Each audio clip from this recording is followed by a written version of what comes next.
पिछले साल कई सारे ऐसे बच्चे थे जिन्होंने सीयूईटी के एग्जामिनेशन में बहुत अच्छा मार्क्स लाया, लेकिन काउंसलिंग की जो प्रक्रिया है सीएससीएस पोर्टल में, जो पूरी काउंसलिंग की प्रक्रिया है डीयू के लिए, उसको भरते समय, उसको पूरी प्रक्रिया को पूरा करते समय उन्होंने ऐसी कुछ गड़बड़ी कर दी कि उनका जो है एडमिशन अच्छे कॉलेज में नहीं हो पाया।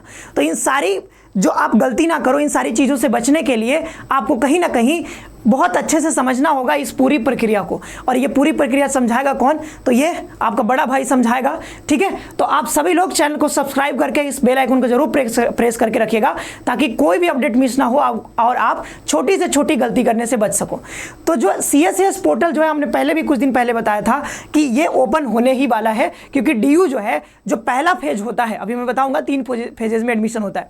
तो 3 फेजेज में एडमिशन होता है। पहला फेज जो है रजिस्ट्रेशन का, वो पहले ओपन हो जाता है, रिजल्ट के पहले ही ओपन हो जाता है, और जो ओपन भी हो चुका है। और जो लास्ट डेट इसके लिए दिया गया है रजिस्ट्रेशन के लिए, वो है अभी 30 जून आपको यहाँ पर दिया गया, ठीक है, 30 जून। और उसके बाद जो नेक्स्ट फेज स्टार्ट होगा वो कहीं ना कहीं आप देखोगे रिजल्ट के बाद स्टार्ट होगा। तो ये CSCS portal common seat allocation system के थ्रू डीयू का पूरा काउंसलिंग प्रोसेस यहाँ पर होता है। तो अभी मैं दिखाऊंगा, पोर्टल भी आपको दिखाऊंगा, बट उससे पहले आप जानिए कि 3 फेज में आपका रजिस्ट्रेशन पूरा जो है काउंसलिंग की प्रक्रिया यानी एडमिशन की प्रक्रिया होती है। अब इसमें अभी तो इन दोनों को छोड़ दो, क्योंकि जब ये आएगा ना तब मैं बहुत अच्छे से आपको बताऊंगा कि प्रेफरेंस कैसे भरना है, सीट एलोकेशन कैसे होना है। तो अभी आने दो, ठीक है, इसके लिए अभी घबराना नहीं है, ठीक है, इसके लिए बिल्कुल मतलब चिंता करना ही नहीं है, इसके बारे में बताऊंगा। लेकिन अभी जो जरूरी है वो फेज फर्स्ट स्टार्ट हुआ है, जहां पर हमको सिर्फ और सिर्फ रजिस्ट्रेशन करना है। ये आसान प्रक्रिया होती है, ठीक है, आप आराम से कर पाओगे। अब थोड़ा सा आगे देखते हैं कि ये कितने स्टेप में होता है। पहले थोड़ा फी के बारे में जान लेते हैं। तो ये जो फी है, फी आपको कितना देना पड़ेगा? तो आप यहाँ पर अनरिजर्व ओबीसी ईडब्ल्यू से हो तो 250 रुपए, एसटी एससी या फिर पीडब्ल्यूडी से हो तो 100 रुपए, अगर आप ईसीए या फिर स्पोर्ट्स कोटा से हो तो 100 रुपए आपको और एक्स्ट्रा पे करना होगा। तो ये फी की रही बात। और थोड़ा सा हम लोग जानते हैं कि कितने स्टेप्स में आपका यहाँ पर होता है। 30 जून लास्ट डेट है। अब पर्सनल डिटेल जो है, सबसे पहले आपको पर्सनल डिटेल भरना होगा। अब पर्सनल डिटेल में होगा क्या कि कई सारे पर्सनल डिटेल, जैसे नाम, पता, ये सारी चीजें तो वो सीयूईटी में एप्लीकेशन फॉर्म में जो आपने भरा होगा वो सारी चीजें वहीं से ऑटोमेटिकली ये ले लेगा, ठीक है। तो आपको उसमें ज्यादा कुछ करना नहीं है। लेकिन एकेडमिक सेक्शन जो आएगा वहां पर क्लास 12th के बारे में आपको भरना होगा। कौन कौन से आपने सब्जेक्ट पढ़े थे, कितने मार्क्स आए हैं, थियरी में कितने मार्क्स आए हैं और आपके प्रैक्टिकल में कितने मार्क्स आए, ठीक है। तो ये चीज ध्यान देना कि यहाँ पर थियरी का अलग होगा, प्रैक्टिकल का अलग होगा। तो मान लो जैसे कि इंग्लिश हो गया, तो इंग्लिश में प्रैक्टिकल नहीं होता है, हिंदी में प्रैक्टिकल नहीं होता है, तो जिसमें प्रैक्टिकल नहीं हुआ है वहां पर प्रैक्टिकल का मार्क आप 0 रख देना, ठीक है। और अगर थियरी में जितना मार्क्स आया तो थियरी का, मान लो फिजिक्स केमिस्ट्री का होता है प्रैक्टिकल, तो वहां पर फिजिक्स केमिस्ट्री में आपने जितना भी नंबर पाया है प्रैक्टिकल में, तो प्रैक्टिकल वाला अलग भरना और थियरी वाला आप अलग भरना। तो अलग अलग भरना, इस चीज का ध्यान देना। अब हम इसके बाद ईसीए स्पोर्ट्स कोटा के बारे में से पूछेगा, अगर आप कोटा है तो टिक करना, नहीं है तो मत करना, ठीक है।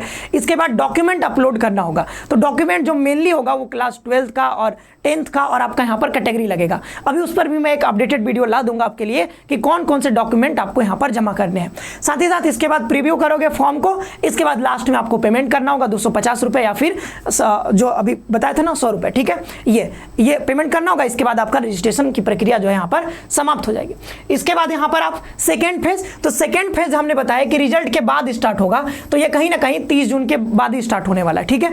तो अभी इसके लिए मतलब माथा खराब नहीं करना है, अभी आराम से रहो, ठीक है। जब ये आएगा तो मैं इसकी पूरी प्रक्रिया आपको बताऊंगा, कोई भी गलती नहीं करने दूंगा, ठीक है। आप बस भरोसा रखो, ठीक है। सब कुछ मैं बताऊंगा इसमें कैसे आपको प्रेफरेंस की फिलिंग करनी है।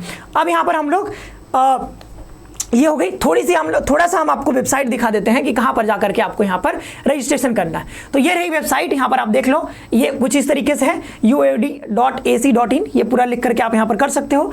और यहां पर आओगे तो न्यू रजिस्ट्रेशन पर क्लिक करोगे, और अगर ऑलरेडी आपने रजिस्ट्रेशन किया है, आई होप कि नहीं किया होगा अभी, तो यहां पर आओगे न्यू रजिस्ट्रेशन, यहां पर फी के बारे में बताया गया है, ठीक है, जो हमने बताया अभी यहां पर लिखा हुआ है। तो न्यू रजिस्ट्रेशन पर क्लिक करोगे और इसको जो है प्रक्रिया को आप आगे बढ़ा सकते हो। अगर आप कहोगे कमेंट बॉक्स में तो मैं बता दूंगा कि कैसे आपको रजिस्ट्रेशन करना होता है। बहुत आसान प्रक्रिया होती है, इसलिए मैं सोचता हूं कि आप अभी आराम से कर पाओगे।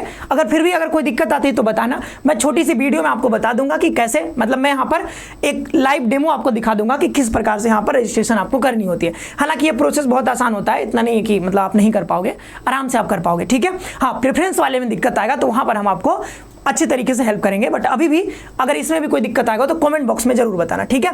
तो ये रही बात, ठीक है। अगर आप बुलेटिन पढ़ना चाहते हो तो यहाँ पर क्लिक कर सकते हो, CSS पोर्टल के बारे में पूरा पढ़ना चाहते हो तो यहाँ पर क्लिक करके सब कुछ पढ़ सकते हो, ठीक है। वैसे जरूरत नहीं है उतनी, बट फिर भी आप चाहो तो पढ़ सकते हो। तो आज के लिए इतना ही रखते हैं, और अगले वीडियो में हम आपको बताएंगे कि आपको किस तरीके से कौन कौन सा डॉक्यूमेंट फिल करना है, ठीक है।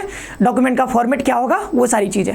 तो अभी के लिए चैनल को सब्सक्राइब करके बेल आइकन जरूर प्रेस करके रखना, क्योंकि जो अपडेटेड वीडियो आएगा वो सभी आपको सबसे पहले मिलेगा जब आप इसका बेल आइकन प्रेस करके रखोगे।